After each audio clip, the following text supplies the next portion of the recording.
I dag er ca. 7% af vores klode dækket af regnskov, men regnskovene forsvinder. Hvert år forsvinder et område 3 gange Danmarks størrelse, enten fordi skovhugsten er for voldsom og ødelæggende, eller fordi regnskovsområderne brændes af for at blive omlagt til landbrugsjord. Du skal i denne film se, hvad en FSC-certificering betyder for de mennesker, der bor og arbejder i skoven, hvordan produktion af bæredygtigt træ foregår, og hvordan FSC-certificering er med til at bevare regnskoven.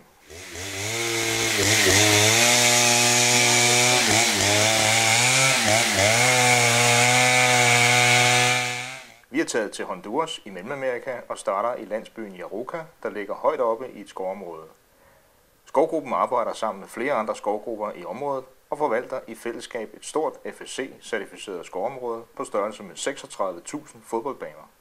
Skovgruppen har arbejdet med certificeret skov i snart 4 år. Det har ændret hele deres måde at forvalte skoven på. Tidligere skulle der fældes meget mere træ på en ikke bæredygtig måde, eller også kunne det bedre betale sig at brænde skoven af for at omlægge den til landbrug. I dag har de fået brugsretten til skoven og er igen blevet motiveret til at passe på den. De har fået den nødvendige viden og de nødvendige kompetencer til at forvalte skoven bæredygtigt. Det hele er en del af den FSC-certificeringsproces, som de har været igennem i samarbejde med miljøorganisationen Nepenthes. Sammen med 7 andre skovgrupper ejer de det kooperative værksted Cortlal nede i den større by La Ceiba, et værksted vi skal se nærmere på lidt senere. Men først skal vi følge skovarbejderne, som er ved at gøre klar til at gå i skoven.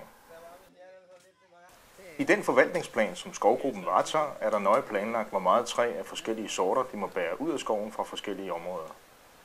Skovgruppen har for længe siden gennemført den vigtige mærkningsproces, hvor det er vurderet, hvilke træer i forskellige zoner, der kan tåle at blive fældet.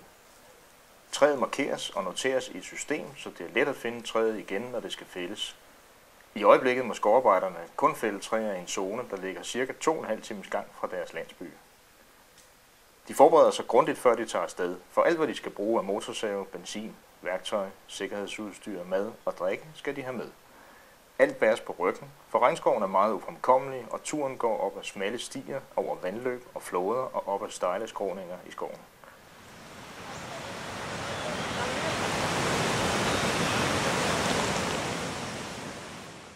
På vejen krydser skovarbejderne store, åbne, grønne græssletter, hvor der tidligere har været skov.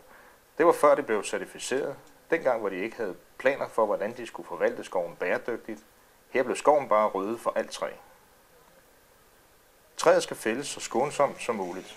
Det står på en stejl bjergskråning og vil uanset hvordan det falder, ødelægge en masse andre træer, buske og planter, når det vælter og ruller ned ad skråningen. Så før fældningen af træet går i gang, har skovarbejderne nøje undersøgt omgivelserne og planlagt i hvilken retning træet skal falde, og hvordan det skal lande, så det ødelægger mindst muligt.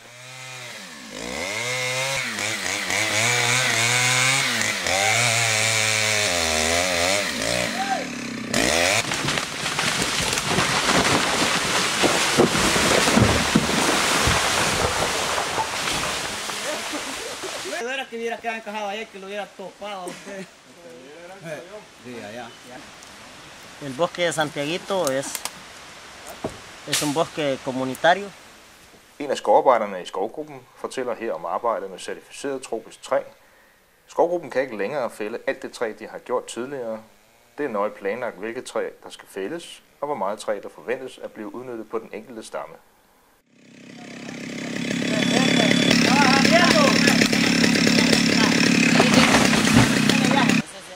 Certificeringen kræver også meget registreringsarbejde.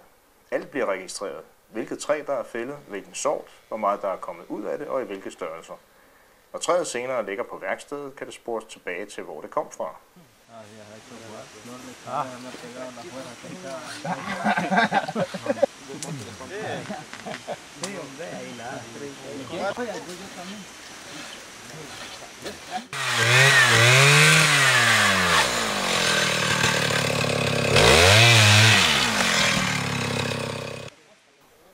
Der er kun én måde, at træet kan bæres tilbage gennem skoven på, og det er i første omgang på ryggen af skovarbejderne. Træstykkerne kan veje mellem 50 og 100 kilo, så det er en meget langsom og omstændig transportform, men det er den eneste mulige, fordi skoven er så tæt, og der er stejle og ufremkommelige skråninger. Skovarbejderne bærer træet ned til den nærmeste transportsti, hvor træet bliver læsset på ryggen af æsler, som bærer træet den sidste lange vej ned til landsbyen.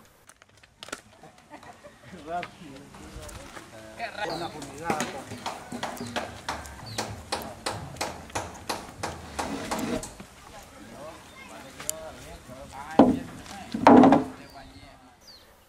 Skovgruppen sælger lige under halvdelen af deres træ til værkstedet Kurt Lal, et kooperativt værksted, som de er medejer af, sammen med andre skovgrupper. Kurt Lal ligger lige uden for La Ceiba og beskæftiger ca. 20 medarbejdere.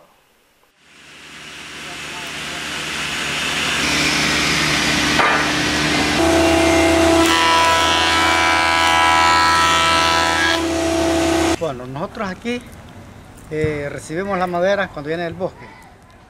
La chequeamos. På Kurt Lal møder vi produktionslederen, som viser værkstedet frem.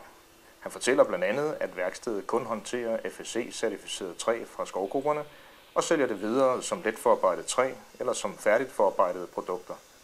En ordre stiller store krav til kvaliteten eller volumen, som træet eller produkterne leveres i. En af udfordringerne for Kurt Lal har været at levere stabile produkter. Derfor er tørringen vigtig, og det tager ca. 3 uger i denne tørreovn. I starten havde Kurt Lal ikke råd til at købe deres egen tørreovn, så de købte sig til tørringen et andet sted i byen. Men i takt med flere ordrer, særligt fra Danmark, fik værkstedet kapital til at købe denne ovn, hvor alt deres træ nu tørres, så det har den rigtige fugtighed. Kurt Lal har på denne måde udviklet sig fra at være et lille skur til at være et værksted med linjeproduktion. Men det kan stadig ikke måle sig med de store industrier i Asien.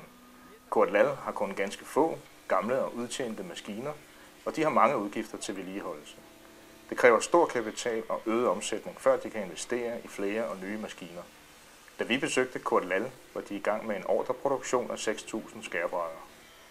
Skærebrættet er bestilt og designet ud fra hvilke træsorter og volumen, som er tilgængelige i regnskovsområdet, i henhold til de hugstplaner, som skovgrupperne har. Derfor er skærebrædderne udført i 4 forskellige sorter, som har tilstrækkelige hårde egenskaber, men også et flot farvespil, når de sættes sammen. Det er en stor udfordring for et lille værksted at producere så mange skærebrædder på én gang, og det kræver god planlægning. Værkstedet har ikke råd til at opkøbe træ fra skovgrupperne, før de har en ordre. Da Kurt Lal fik ordren på de 6.000 skærebrædder, opkøbte de træet fra skovgrupperne og indstillede maskiner og produktion efter det. Der blev lavet skabeloner, og produktionen blev ikke sat i gang, før prøveeksemplarer, emballage og pakning var godkendt. Selve produktionen planlægges efter hvilke maskiner der er til rådighed, hvordan processen kan optimeres, og enkelte delprocesser kvalitetssikres. De 6.000 skærebrædder har eksempelvis givet Kurt Lal råd til at indkøbe en ny maskine til emballering af skærebrædderne. En maskine, der krymper plastik om hvert enkelt bræt rundt om en etikette. Plastikken beskytter skærebrættet, og etiketten har de lovpligtige informationer, stregkode, men også lidt information til de danske kunder om FSC-certificeret træ. Endnu et krav fra indkøberen.